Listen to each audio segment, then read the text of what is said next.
नौरीन खान न्याजी जो Indian TV channels पे आई हैं, पाकिस्तान के और लीडर्स भी आते रहे इंडियन टीवी चैनल्स पे। रऊफ क्लासर साहब ने भी जिक्र किया कि नवाज शरीफ साहब भी बहुत सख्त था उनका मौक़िफ़ 2013 से पहले। लेकिन कुछ लोग ये कह रहे हैं कि इस तरह की बातें जो नौरीन न्याजी ने की हैं, मतलब धमकी दी है उन्होंने सबको कि सबकी ज़िंदगियाँ ख़त्म हो जाएंगी और उनके बच्चों की भी, अगर यहाँ पूरी दुनिया में कोई फ़र्क आपको महसूस होता है दोनों अतराफ़ के मौक़िफ़ में, या आपको लगता है कि हिस्ट्री इज़ रिपीटिंग इटसेल्फ? देखें, वही मैं बात कर रहा हूँ ना, सियासतदान नहीं है ना वहाँ। आप मुझे बताएं, इस वक्त खान साहब की टॉप लीडरशिप में पॉलिटिशियंस कितने हैं? कौन है पॉलिटिशियंस? की डिसीजन मेकिंग पोजीशन में कितने पॉलिटिशियंस? सेक्रेटरी जनरल है। He is a brilliant lawyer, लेकिन पॉलिटिक्स नहीं है। गौर साहब को हम जानते नहीं थे, पहली बारी मैंने नाम सुना था जब ये चेयरमैन अचानक बन गए थे। अब वकला को जब आप देंगे, अब नौरीन साहिबा या कोई और जाए, वो कल तक हाउसवाइफ थी, उनको सियासत का क्या पता। उनको तो ये, मैं हैरान हूं कि इस टाइम पे उनको किसने एडवाइस किया है कि आपने अभी जंग लड़ी है, अभी आपका कांस्टेंट आप इंडिया के साथ एट वॉर हैं, आप इस वक्त इंडिया मीडिया में कौन जाता है, कौन सजेस्ट करता है? यही शो करता है ना। देखिए, प्रॉब्लम एक और भी अब साहब, दोनों ने एक दूसरे को अंडर एस्टिमेट किया। खान साहब ने करंट मिलिट्री लीडरशिप को अंडर एस्टिमेट किया, इन्होंने इमरान खान को अंडर एस्टिमेट किया। इनका ख्याल था कि इमरान खान जेल जाएगा, 2 महीने काट नहीं सकेगा, और जनाब उसको फलाना फोबिया है, वो बंदा आराम से काट गया। तो इनका अंदाजा गलत हुआ। इन्होंने, जैसे रऊफ ने बड़ी डिटेल में बातें बताई, इन्होंने वही स्ट्रैटेजी जो पहले काम करती रही, पहले जर्नैलों पे who had a lot of skeletons in their closet, उन पे वो सारे बैक ऑफ कर जाते थे।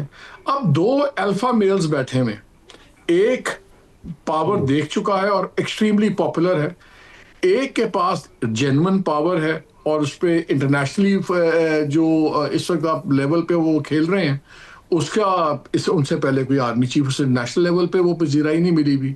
तो दोनों अपनी अपनी ज़ैनत के ऊपर हैं। अब वो भी बैक ऑफ नहीं करेंगे, ये भी बैक ऑफ नहीं करेंगे। दूसरा, मेरी एक बारी खान साहब से बात भी हुई, इनकी गिरफ्तारी से कुछ अर्सा पहले हम बात कर रहे थे, तो नेल्सन मंडेला की बात हो रही।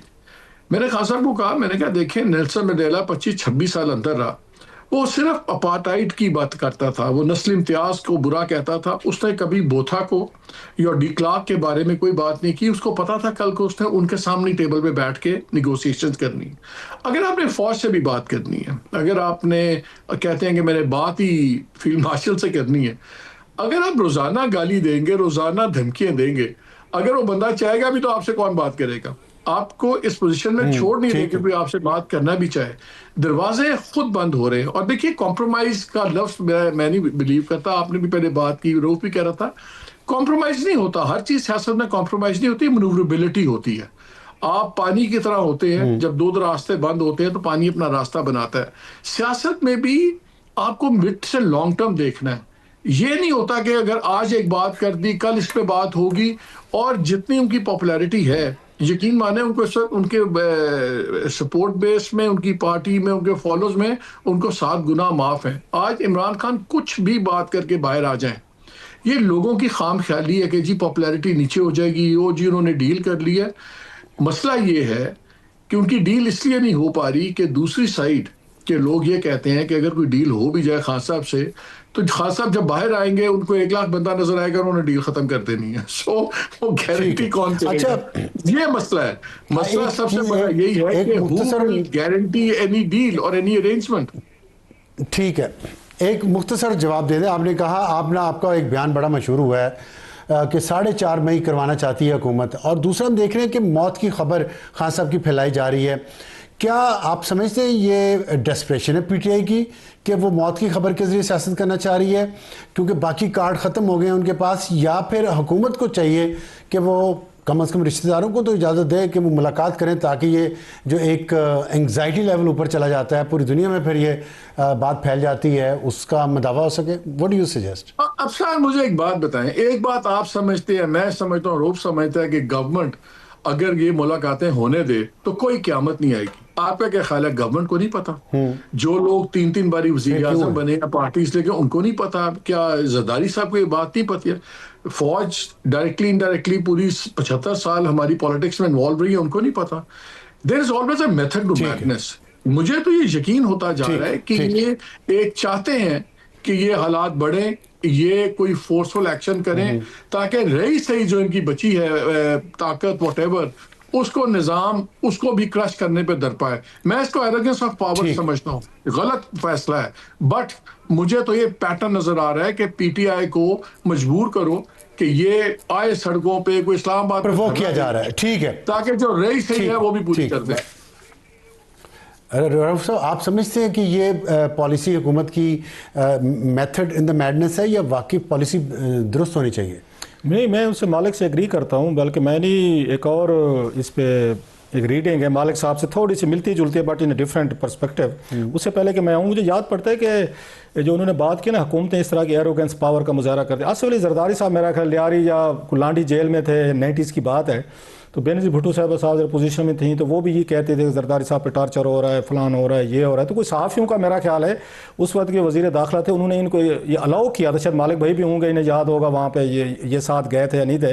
ये मेरा ख्याल है कराची जेल में इनको ले जाया गया था और मुलाकात, जिसमें मेरे शहीन सबाई साहब थे, शायद नुसरत साहब थे, शायद आमिर मतीन साहब थे, हामिद मीर साहब थे, मुझे याद पड़ रहा है कोई इस तरह की। उस वक्त में जर्नलिज्म में एक्टिव इतना नहीं था, but I use to follow all these stuff. So ये माजी में भी इस तरह की चीज़ें होती थी कि जो बड़े उसमें पॉलिटिकल लीडर्स जाते थे, मुलाकातें अगर नहीं हो रही या कोई टार्चर की बातें या किसी नुकसान की बातें, तो सहाफ़ियों के भी हुकूमतों ने बना के भेजे हुए हैं, जो मैं उनके आसिफ अली जरदारी साहब और उनकी मैं बात कर रहा हूँ।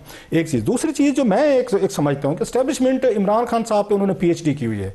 इमरान खान साहब उस तरह के सियासतदान है जो अब वो नहीं रहे, अनप्रिडिक्टेबल नहीं रहे, उनका मिजाज, उनके मूड्स, उनके रिएक्शन, एनीबॉडी कैन प्रिडिक्ट कि खान साहब का फलां अगर उनके साथ अब ये रवैया रखें तो खान साहब क्या इस पे अपना रिएक्शन क्या देंगे। मसलन माजी में भी 2-4 दफ़ा वो कर चुके हैं, आपको याद होगा कि उन्होंने उनकी बहनों को गिरफ्तार किया, टॉर्चर किया, उनके जो फॉलोअर्स को, दीगर को, और दरमियान में SCO की मीटिंग्स हो रही थी पिछले साल की बात, उन्होंने इन खान साहब से 18-20 दिन मुलाकात नहीं होने दी थी, आपको याद पड़ जाएगा। ये कोई बयानात देते हैं अनारकी वगैरह, वो करते क्या हैं, वो खान साहब को अनकंफर्टेबल पोजीशन में लेके जाते हैं and then they want certain reaction from Khan साहब जो कि उनकी अपनी पार्टी को नुकसान देते हैं। ध्यान में रखिएगा, ठीक, मैं आपको 2-4 गिनवा भी सकता हूँ। खान साहब से जब वो मिलते हैं, टाइम कम है हमारे पास, वो जाते हैं, वो रिएक्शन देते हैं और अपनी ही पार्टी पे कोई ना कोई खुद का हमला कर देते हैं। वो इस्तीफे दिलवा देंगे, वो आपकी वो कमेटी छुड़वा देंगे, आपको 2-4 बंदे सैक कर देंगे, उमर अयूब को निकाल दो, तो उसके बाद गंडापुर को निकाल दो, फलाने को आगे पीछे कर दो। ये खान साहब को वो जानते हैं कि इनका रिएक्शन हमने कैसे लेना है, गुस्सा दिलवा के। अभी भी वही कर रहे हैं कि खान साहब से मैं आपको शर्तिया कह रहा हूँ, ये मेरा क्लिप रख लीजिएगा, अभी मिलेगा ना जो ही, उसके बाद खान साहब ने बहुत बम्बार्डमेंट करनी है, बहुत ज्यादा सख्त गुफ्तगू करनी है, और मुमकिन है जैसे उन्होंने वहां से इस्तीफे दिलवा दिए हैं उनसे कमेटीज मीटिंग है, यूजफुल एक्सरसाइज, मुमकिन है वो अपने सब को कहें जनाब कि आप पार्लियामेंट से इस्तीफे दे दो, सारे के सारे छोड़ दो। तो खान साहब को अभी भी मैं समझता हूँ मेथड टू मैडनेस की जो बात कह रहे हैं ना, अभी भी एस्टेब्लिशमेंट के जहन में कोई ना कोई कैलकुलेटेड प्लान है कि हमने कब इनकी मुलाकात करवाने, कहते हैं कि मंगल वाला दिन शायद हो जाएगी, कल परसों, लेकिन उनके जहन में सर्टेन रिएक्शंस हैं कि खान साहब उनकी तवक्कुआत पूरी बटन दबाएंगे तो ये होगा। यस, वो मेरा ख्याल इसलिए अनकंफर्टेबल पोजीशन